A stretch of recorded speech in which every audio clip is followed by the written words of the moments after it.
Square Enix did such a fantastic job with Barret that I thought it would be a great thing to break it down. Well, looky here. We got us a Boy Scout. Get rid of him, Barret! Not that Barret. You know, Barret, gun with an arm Barret. Barret, he's got a kid, best father in the world type of guy. Daddy, you're home! That's right, Angel, Welcome back. All right, that guy. My name's Laura Gallagher, and I do character art breakdown videos. As you can see, we're here in Portugal, so I've actually left Canada behind for a while, and I've decided to move here for a few months because, well, let's face it, Canadian winter, it's not all that interesting, right? I brought my northern gear, I brought my maple syrup tea, I brought my drone for some cool B-roll action over the next few months.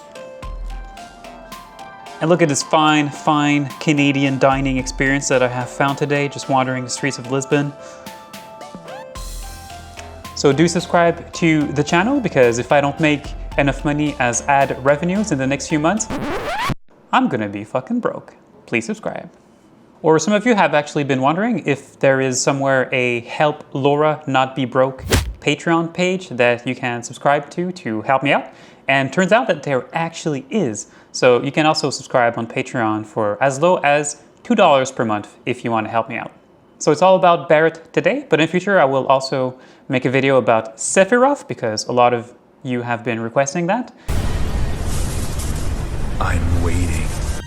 But what will you do with it? Let's see. Let's do this breakdown. Okay, listen up, y'all. When you look at Barret from Final Fantasy VII, the original game, you can see that the whole character seems to fit kind of vaguely within a bit of a pentagonal shape. And it feels to me as if for Final Fantasy VII Remake, they've really decided to go instead for more of a rectangular kind of box-like silhouette to the character, which I actually really think is something that's been done on purpose, because if you actually really think of the three basic shapes that we have, so we have circles, we have triangles, and then we have a box, right? You can actually ascribe almost a certain personality to these three different basic shapes. Who do we know is actually triangle? Darth Vader.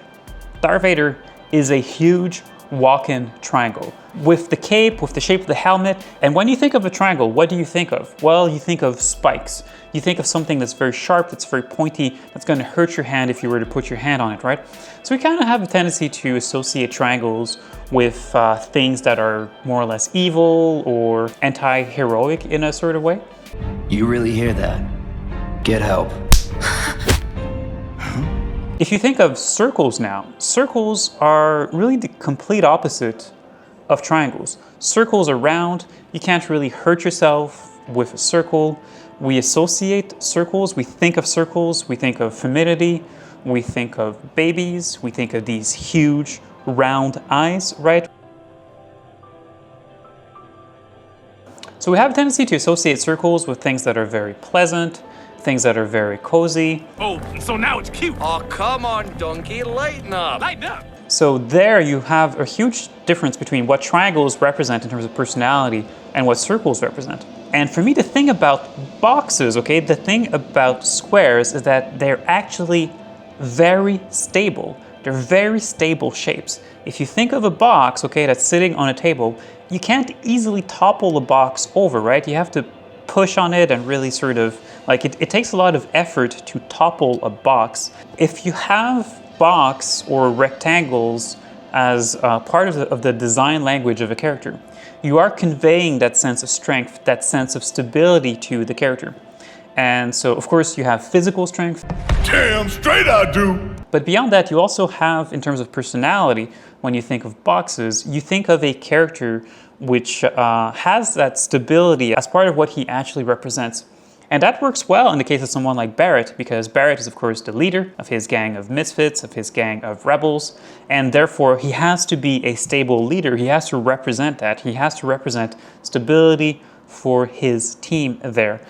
That's right, honey, I do say that. What a good girl you are, remembering Daddy's lessons. Not only is that sort of rectangular shape something that is very present within the silhouette of the character, of course, but for me, it's also something that is very present if you look at all the other design details that he has everywhere.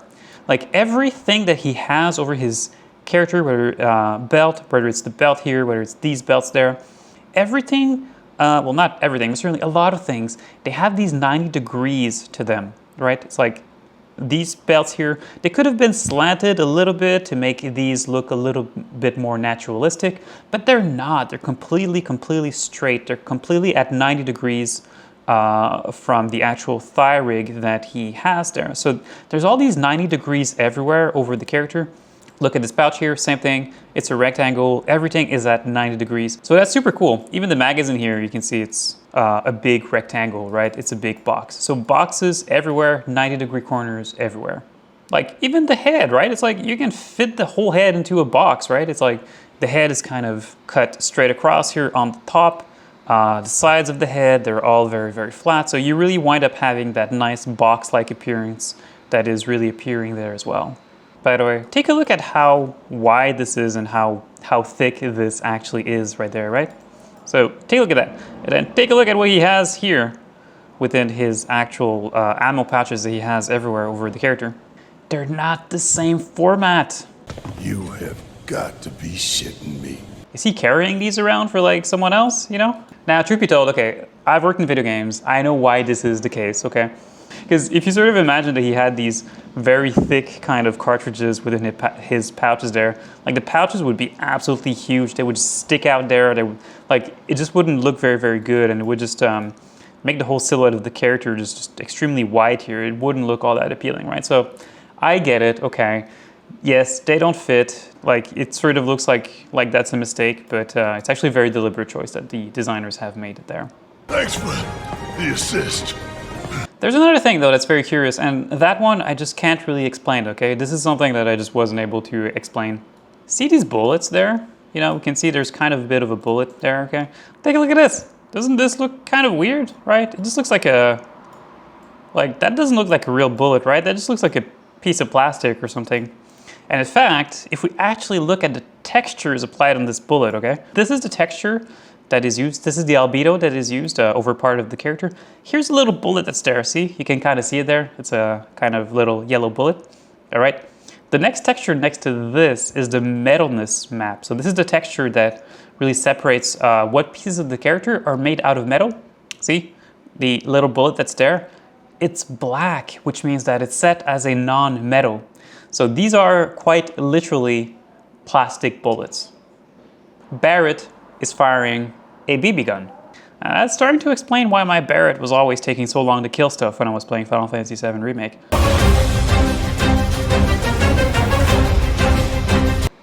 On the texturing side, Barret is actually very different than what we had seen on Tifa.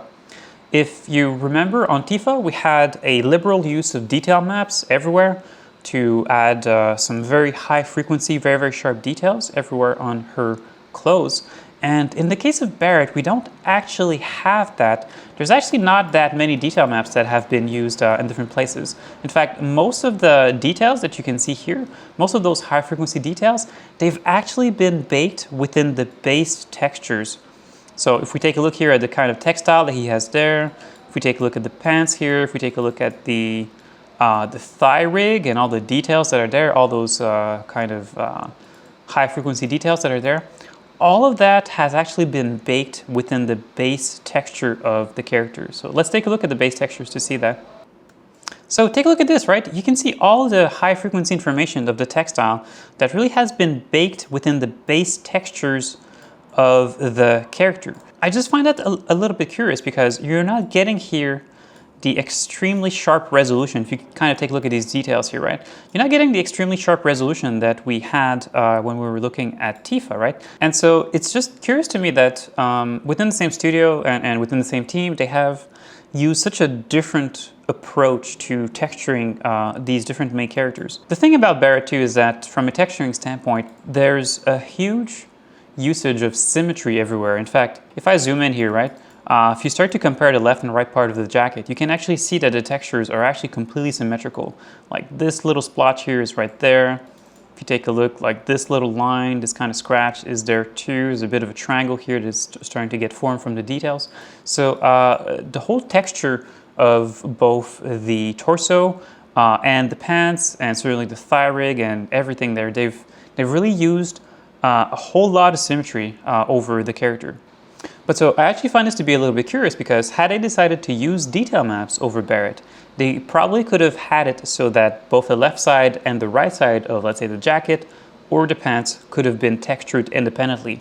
And those detail maps would have compensated for the fact that the base textures would have had slightly lower resolution.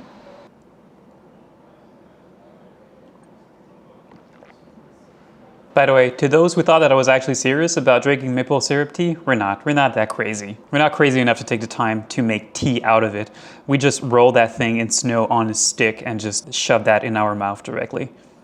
Now, one thing that I'm also not too fond of on Barret's textures is that if you take a look at the texture here, between the different UV shells, there's actually this kind of neutral gray color that is there in between all of the UV shells.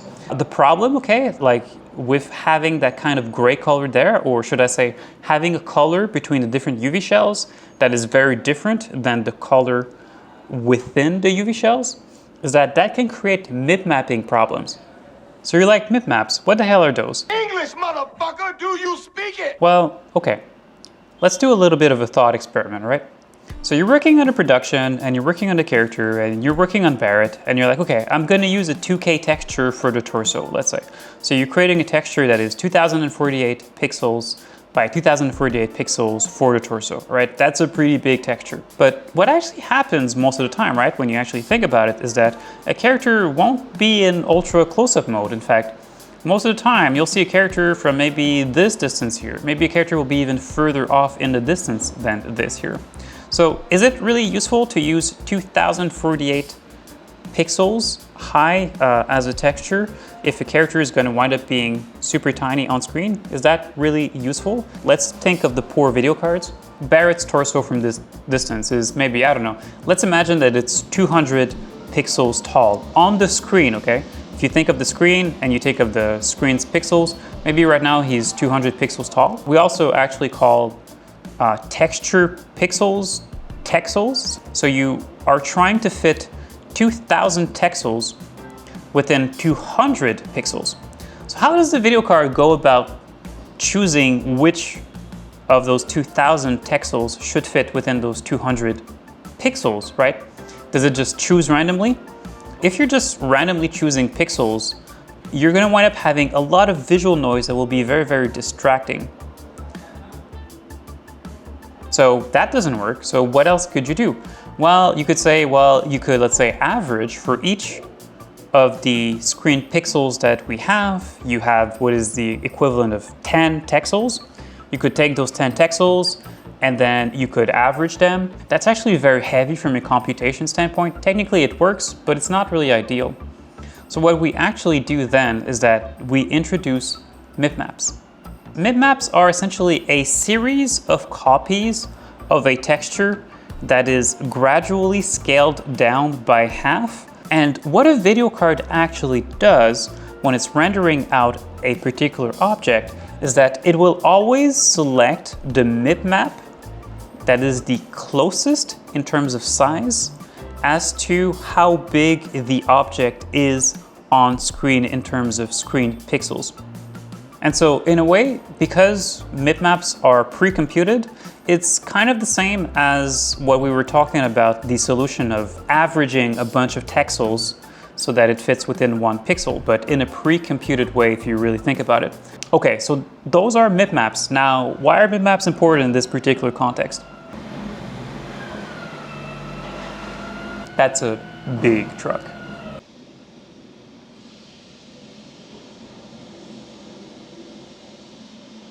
That's the tram. There's a tram outside.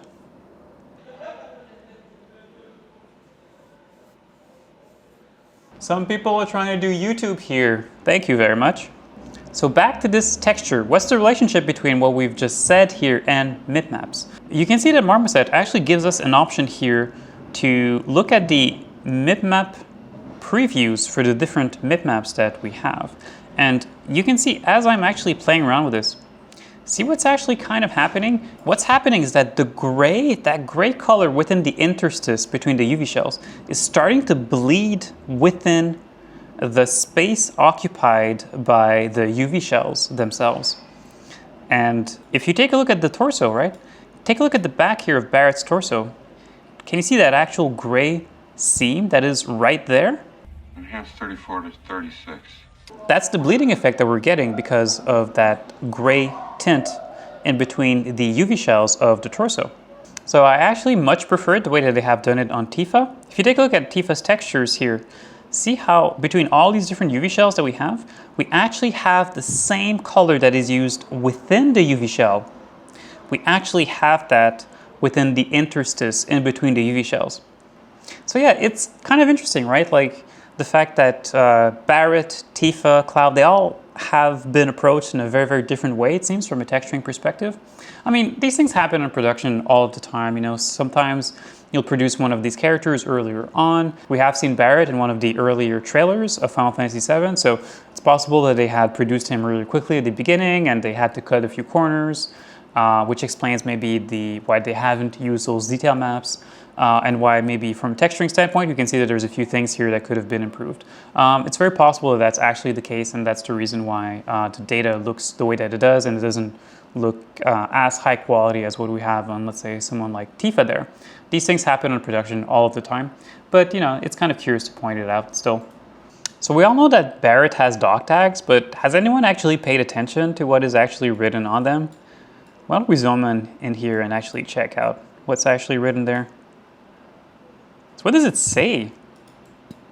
Barret Wallace, male, December 15th, XXXXX, Midgar Avalanche lead, call XXX. I'm XXX. Ooh, but that's interesting there. What is there actually under there? Ooh, Wallace female. What is that? What's going on there? Little Marlene. Of course, Barret will have a dog tag of his girl. Marlene's my little girl. I love you more than anything. That's so cute. By the way, do you think this is supposed to be the blood type? Blood type A, blood type O. I really love what they've done with the frayed edges, by the way. This is something that's really hard to do. It's something that always comes back a lot. You know, people kind of wondering, okay, how do we do frayed edges for cloth? You know, how is that supposed to be done? Do we sculpt that within the high poly? Do we do that at the texturing stage? How do we go about making frayed edges? And when you play the game, I really find that the frayed edges that they have over Barret's shoulders is really convincing. So it's really interesting to take a look, a very close look as to how they have done that. There's really two meshes here. One is a hair card-like mesh that we can see here. In fact, I can actually turn on the wireframe and we could take a look at that. So you can see there's these kind of hair cards that are sort of sticking out of the surface of the rest of the jacket there. So there's really two different meshes here. In fact, I can actually go in here and I can actually hide the hair cards. All these little kind of little things that are kind of sticking out there, they're actually modeled in there. These are not separated out using an alpha, although I do suspect they could have used a cutout alpha to cut this out too, but they've actually went ahead here and they have actually modeled that out. Oh, look at those triangles. So they have actually modeled that out, and there's even actually a little bit of thickness to it. It's kind of interesting, right? So, you know, I kind of know where all those 150,000 triangles or so are sort of going over this particular character. There's also this beautiful discoloration that I really like. I really like how they've done this here. It almost looks kind of bleached or something. That's really cool.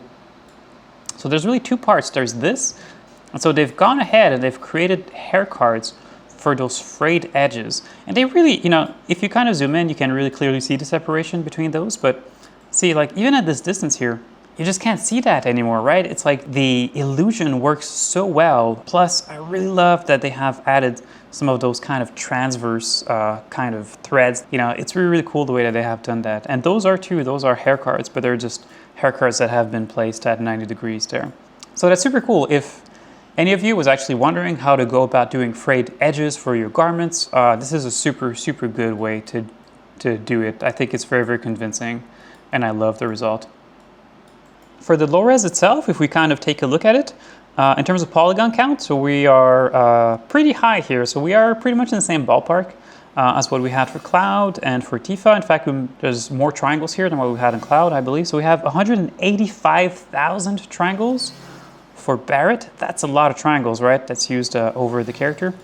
For the hair itself and the beard, we have about 17,000 triangles. That's not too bad. Oh, this is something that I absolutely love too. This is something I've actually talked about in a previous video. You can see here, if you take a look at the collar, you can see that there's actually support loops that have been added right here, right under my cursor. There's actually a support loop that's there, and that's really there to allow them to control. See the smoothing, how the smoothing reacts with the edge of the collar there.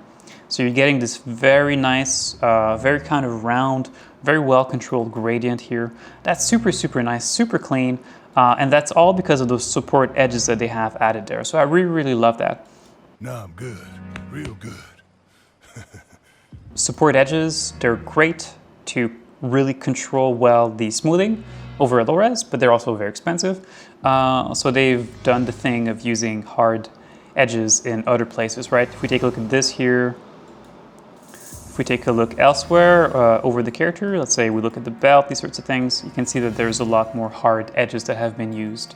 From a UV standpoint, everything that we're seeing here makes a lot of sense to me, of course. We can see the pants here. The pants are the what is arguably the lowest texel density that we have over the whole character.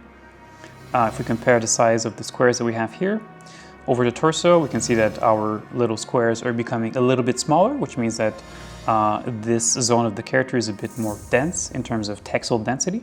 Therefore, the texture can look a bit sharper within the game engine there. We have those Dogtags that are extremely, extremely sharp, are very, very, very dense in terms of texel density. For the hair, it makes sense, of course, that the texel density is as high as this because they are sharing the same alphas over all of these different hair planes, so they can afford to have a texture that is humongous, and they certainly need that, so that when you look at the hair, all of the hair looks very fine and looks very sharp. The face has a higher texel density than the torso, of course, and then there again we have the eyes, which are humongously dense, so that we can afford here too to have a really nice close-up of the eyes of Barret and really have that texture look very nice and sharp. So that wraps up our breakdown of Barret. Thanks for watching. You'll come back, right? Of course, I promise. By popular demand, I'll record a breakdown of Sephiroth. Oh, you need not remind me. And I'll also be explaining to all of you why is it that all of these different main characters all share the same head topology and UVs, and what kind of creative things we can do with that. You'll see, it's going to be a lot of fun. So don't forget to subscribe, like this video, check me out on Patreon as well if you want to support me and make sure that I can continue to produce these kind of videos. I'll see you all next time. Take care.